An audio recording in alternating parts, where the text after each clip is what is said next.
Hello, this is Deborah with Black Education TV, and as many of you all may know by now, Aretha Franklin has passed away. She passed away in Detroit, my hometown.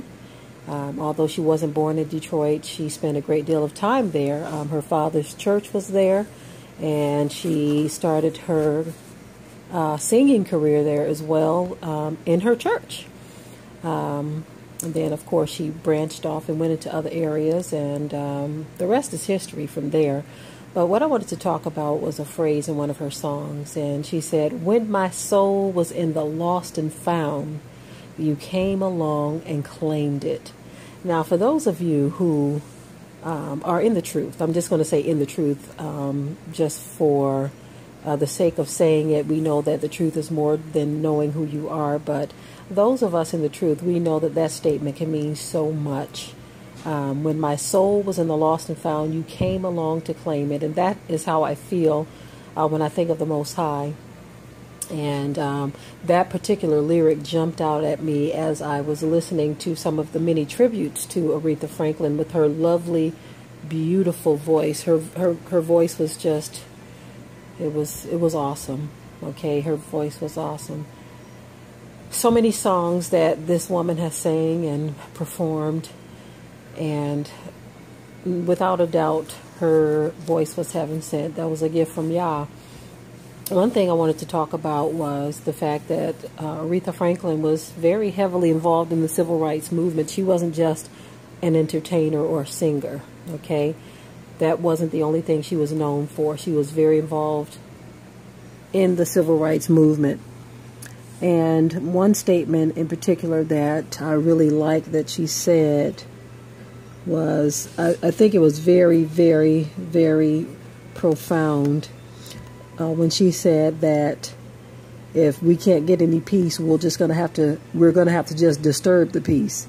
You see, I'm going to say that again. If we can't get no peace, we're just going to have to disturb the peace. You see. It kind of reminds me of the statement that a lot of people chant today, no justice, no peace. But I can imagine it meant so much more back in the day when Aretha Franklin said it, because our people back then, they really stood up for a lot of things, right? They stood up for justice, and they actually fought. They fought for justice, and they put themselves in the line of fire and danger quite often to stand up, to stand toe-to-toe to our oppressors and say, look, enough is enough. You see, you want me to come and sing for you, but I got something to say to you as well, you see. So, and we have some brave people today doing the same thing, standing up and saying what the truth is right in the face of those who would very well tell them, look, just shut up and sing it and just be an entertainer. You know, we hear that kind of stuff where they feel like the sports stars or singers or actors shouldn't speak out on issues of racial injustice. There is kind of like we're paying you to act or we're paying you to sing. You're paid to play ball. Now shut up and do that. You see, I like how I can't think of the basketball star's name. It'll probably come to me when I'm done or during the course of me speaking. But someone told him, just shut up and dribble. And he actually turned that into something. He has a little mini-series that's going to be on HBO, I believe it is. Let me just type it up here real quick. Shut up and dribble. Because that is what this racist said to him. And so he said, I'm going to make some money with this racist ignorance. I'm going to turn this around and turn it into something. Okay, so it's LeBron James and the racist Laura Ingrams basically spouting off the whole shut up and dribble, because in their minds, if you are a basketball star or a football star or a celebrity of any kind, just do your job, Negro. Shut up and dribble. We don't want to hear what you have to say about racial injustice. Just shut up and dribble. So he's turned that into something. it says LeBron James is going to produce a docu-series, Shut Up and Dribble. So he took her ignorant words and he turned around. He's going to make a profit from it. Okay, that's the kind of stuff I like to hear. Throw their ignorance right back at them. So every time she sees any mention of this HBO mini documentary series, is going to cause kind of like a boil in her blood. It's going to cause some type of tension, a flushing in her flesh, and it's going to cause some type of inner rage because of that racism. It's like a germ that enters into their bloodstream, and they just can't help themselves. So every time she hears anything about Shut Up and Dribble, she's going to remember that she is the one who started that. She's going to be just boiling in her own rage because this is what she's created. And so back to Aretha Franklin, her statement about we're going to have to disturb the peace if you don't give us no peace. That's, to me, another one of those statements that is just so powerful, because this is a woman who says, look, I know I sing, and I know y'all like to hear me sing just as well as my folk like to hear me sing, but just because I'm singing for you don't mean that I'm going to shut up about what you do. You see, a very powerful voice. She will be missed. There are some people that are celebrities that when you hear that they have passed on, it kind of feels like you've lost a family member.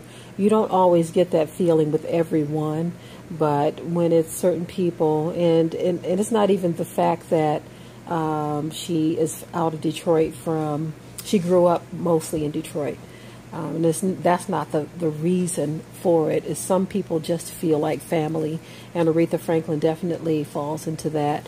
There are other celebrities that are out of Detroit too, and you know, you just kind of get that feeling when anyone passes on. It's sad, you know. This is definitely one of those sad losses. She was surrounded by family and love, and you know, a few days ago we got the report that she wasn't doing too well, so we kind of braced ourselves for this. But of course, it still comes as a shock when you actually hear that a person has crossed over, and you know, death is very serious. It's one of those very serious things. But nonetheless, everyone has that appointment. Everyone has that appointment, and they called her the Queen of Soul. Queen of Soul, and that is, I would say, so befitting for her. Her voice is unmatched. She's very original. Okay, there are some like what is the young lady's name? There's a few people who sound similar but not quite Aretha, if you know what I mean. They have their own style. Now, for those of you who are not familiar with this this one singer, I'm going to go ahead and type this up before I close out the video so you can hear a song that she sings. And when I first heard her, I said, wow, she's very close. I'm going to type it up here real quick. You all can go take a look at it. If I remember, I'll put the link in the description area.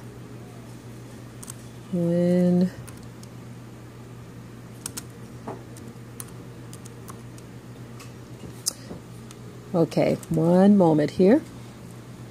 Her name is Denitria Champ. If you hear her sing, if you hear this woman sing this particular song, When God Gets Through With Me, you're going to say, wow, she sounds very, very, very close to Aretha Franklin's voice in this particular song. I don't know if it's like that in everything that she sings, but definitely in this particular song. And so I'm going to drop the link if I remember. But anyway, to Aretha Franklin, I know for me, I can say I love Aretha Franklin. She was a very, very inspirational woman. I don't know everything about her life. I'm not getting into any of that. All I know is that she had a very beautiful voice. She's out of Motown, even though she didn't get signed with Motown Records. She's still out of Motown, my hometown. Okay, she's from the D, from Detroit, and that is where she drew her last breath as well. She was at home, and so she will be missed, definitely. Aretha Franklin will be missed. And so again, back to the statement that just really stuck out to me. As it relates to the Most High, this statement was in her song Natural Woman, where she says, "When my soul was in the lost and found, you came along and claimed it." Okay, family, I'm out. Love you.